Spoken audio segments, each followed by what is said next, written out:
welcome into Grimm's Gates of Horror. My name is Grimm, and this is New Haven for all things horror movie related. And today, I'm going to be reviewing the horror movie Skinamarink. Skinamarink is far different from a typical horror, supernatural, or paranormal movie. It does have a similar style of camera work that you'd see in Paranormal Activity, but it almost seems more artistic and creative as a lot of the shots are subtle and leave you either confused and wondering what is truly happening as these two little kids are trapped in this house and the windows, doors, and other objects are disappearing, and all they have to rely on is this TV that's playing old cartoons and each other.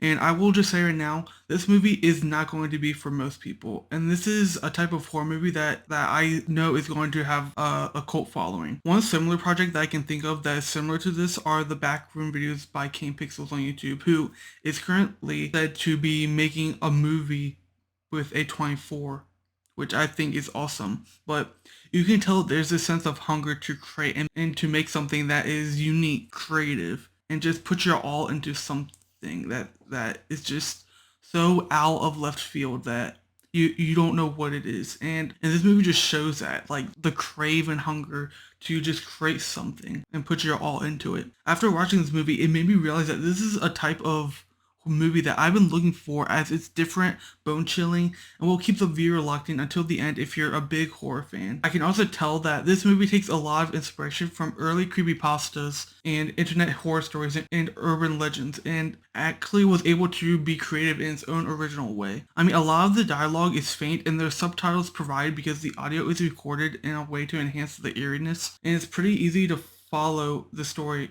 and understand the things of the movie that revolve around childhood abandonment, being so young and not quite understanding what is happening, and you sort of feel this weird nostalgia of these fears you'd have while being so young. The two children in this movie were just adorable and innocent, so putting them in a situation like this is certainly going to be horrifying or for parents or anyone who remembers that feeling, of not being able to comprehend senses of danger and understand these feelings of fear. And I already get a lot of flack from people online, or like my friends online, about how this movie is so boring and how slow it is.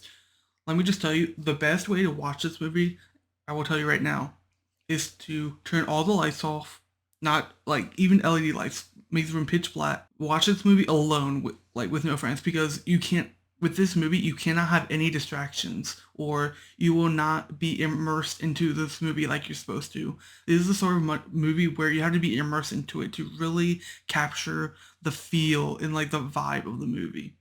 So turn all the lights off, grab a snack, turn your phone off, and just sit down and watch this an hour 40-minute movie. And I will tell you, you'll have that's the best way to experience this movie, because if you don't, you'll just get distractions. You'll just be distracted the whole time, either by your phone or your friends, and you just won't get like the full experience that you should have with this movie to fully appreciate it and understand it. Overall, Skinamarink is the type of horror that I feel like many horror fans need, as it's original, creative, different, and ambitious with the way it was shot, recorded, and overall made. And so with that being said, I'm going to move on to the spoilers. So if you have not seen this movie yet, I recommend to go watch it the way that I said you should watch it. Come back to this video and hear my full thoughts on this movie, because man, I have a lot of thoughts about this movie and what I've really loved about it.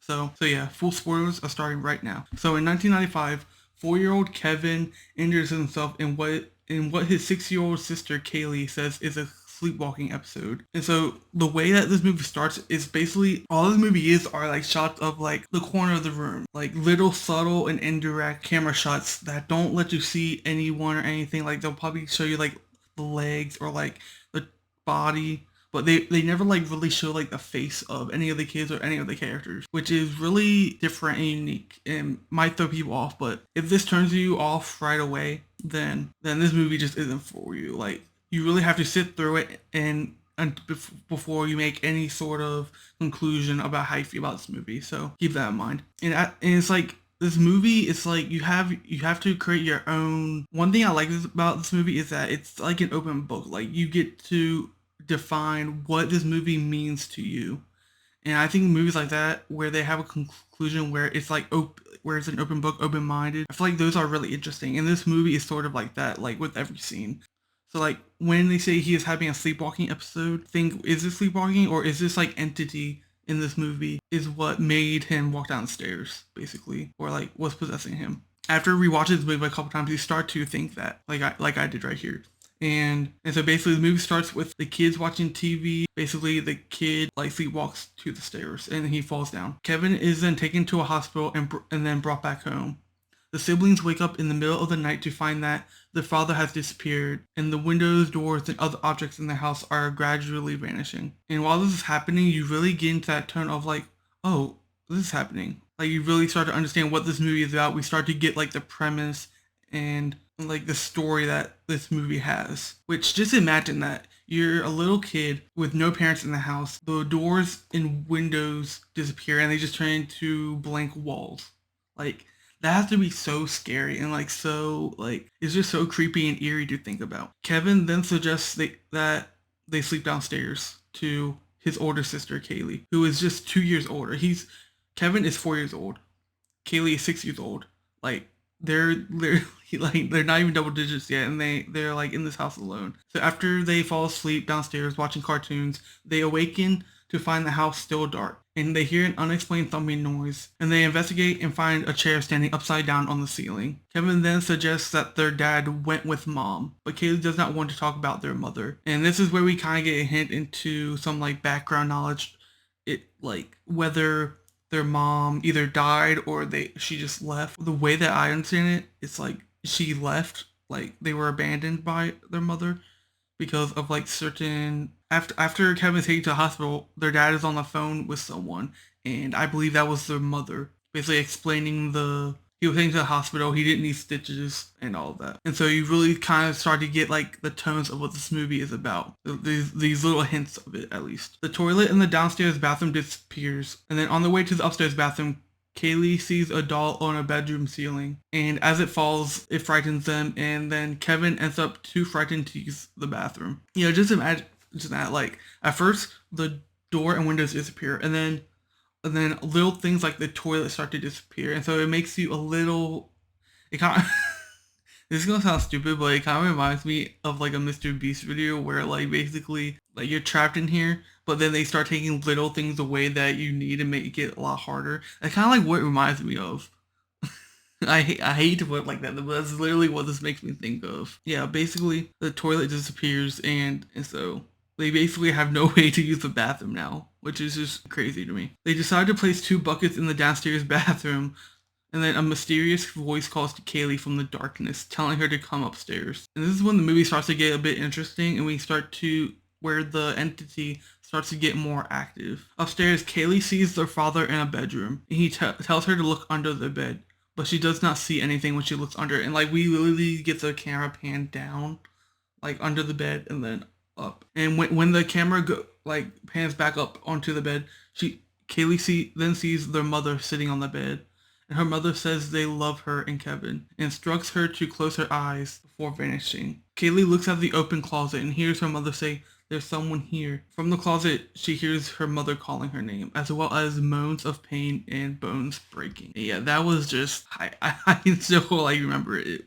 That was pretty insane. Kaylee returns downstairs and has Kevin help her push the couch to block off the hallway from which the voice was calling her. And this is just going to show that, like, Kaylee being 2 years older, she's the more mature one, so she instinctively takes control and like tries to. There's like a lot of like ways that Kaylee, because she knows things that Kevin is too young to understand, basically. So she's able to be that protective person and like stand up to like the entity when Kevin can't because he's too young. It doesn't say it in here, but basically, I remember when things start disappearing, Kaylee tries to call the police or like dial 911, and like the signal is like lost. There's no signal to be able to call out of this like vortex or thing that they're in.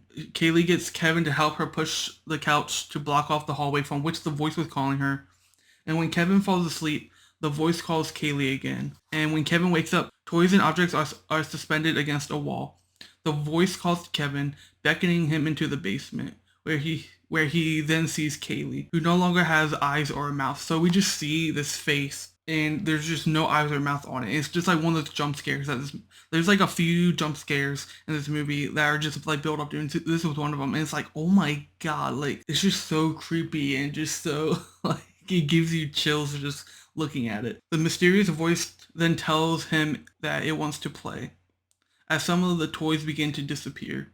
Like a little teddy ball, some Legos start to disappear. And then a drawer opens in the kitchen mysteriously. And Kevin complies with the voice's command and the entity, the voice, tells Kevin, who is a 4-year-old, to insert a knife into one of his eyes. And like you just hear like muffled, like faraway echoes of like him screaming and crying. And it's just like it's just so like creepy and so I can't even fathom words to understand like how it just gives you chills. Kevin then calls 911 and he's able to get through. He whispers to the operator that he was cut with a knife and he feels sick. The operator tells him to stay on the line and adults will be on their way. And like throughout this, it kind of feels like those like videos that you find of like audio recordings of 911 calls where we don't hear Kevin, but we faintly hear the operator talking and like we see subtitles of what are being said. Just the reading the words is just so like you feel bad for this little kid.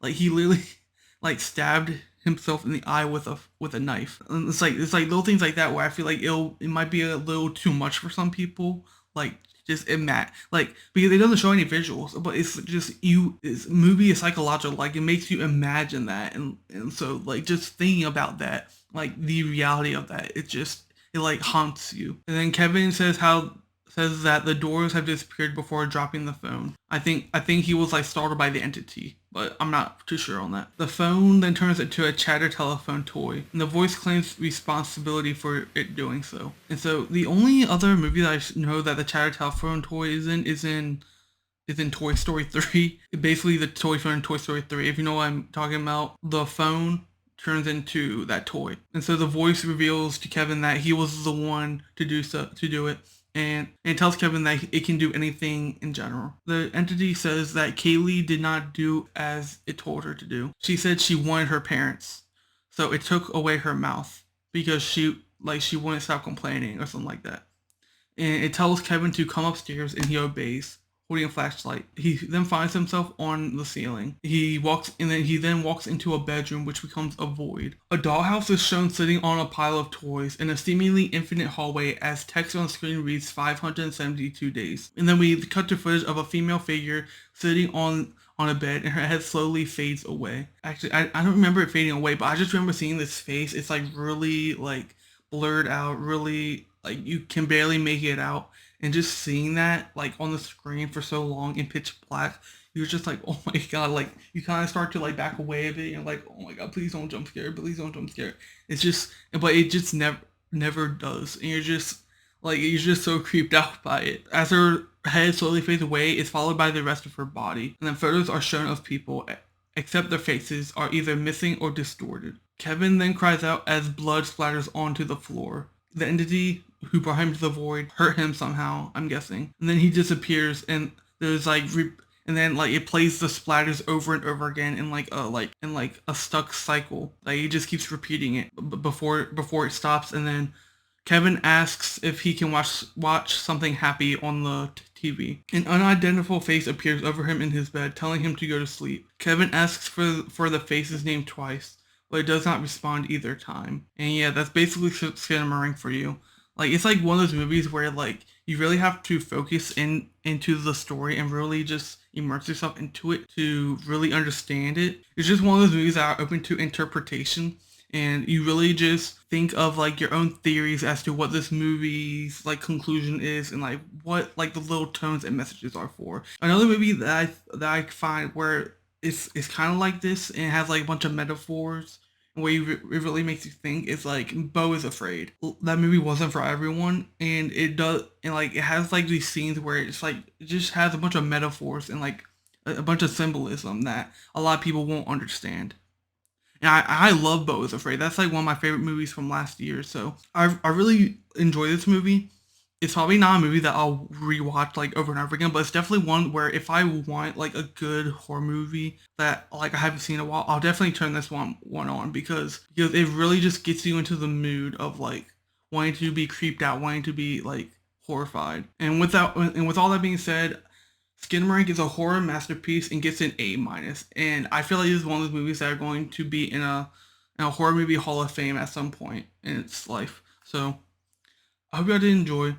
If you did, please drop a like. Let me know what y'all thought about this movie down below. Did you enjoy it? Did you not like it? I would really like to hear your thoughts on this movie, and let me know what your own interpretation of certain things this movie were. Like the themes, the tones, the metaphors for like certain things. I'd really like to hear your thoughts down below. I think there's also other people said that there's like themes of like abuse and stuff like that. And I really like to hear your thoughts on that. Like towards the end where it shows like the face and like it doesn't answer its name. I think there's theories that the entity is actually the dad and he like trapped them in the house and like they're like prisoners in the home or something like that. There's just little things like that. Like I didn't catch that, but I can definitely see why others would think that when watching this movie. But like I said, it's open to interpretation. It's whatever you think the movie is about. It's an open answer. So yeah, really, let me know what you thought about the movie down below. And if you're new around here, drop a like, join the Grimpire. I really like to. I'm trying to post videos every week, and I think the next movie I'm watching is Random Acts of Violence, which I have not seen yet. So I'm really curious to check that out. And then after that is Jennifer's Body, which a lot of my friends have been telling me that I need to watch, but I've never watched it before. So if you're looking forward to that, stick around, subscribe, turn post notifications on, and that will be coming soon in couple weeks. But yeah, all my socials are down in the description below. I have my Twitter, I have my Instagram, my Snapchat, and I'm mostly active on Twitter. So if you want to follow me there, you definitely should. I will also be posting when I watch these movies and when my videos go live. So check me out over there on Twitter, Graham of Horror. And I would really like some feedback. Let me know what you like about my videos, what you don't like about them,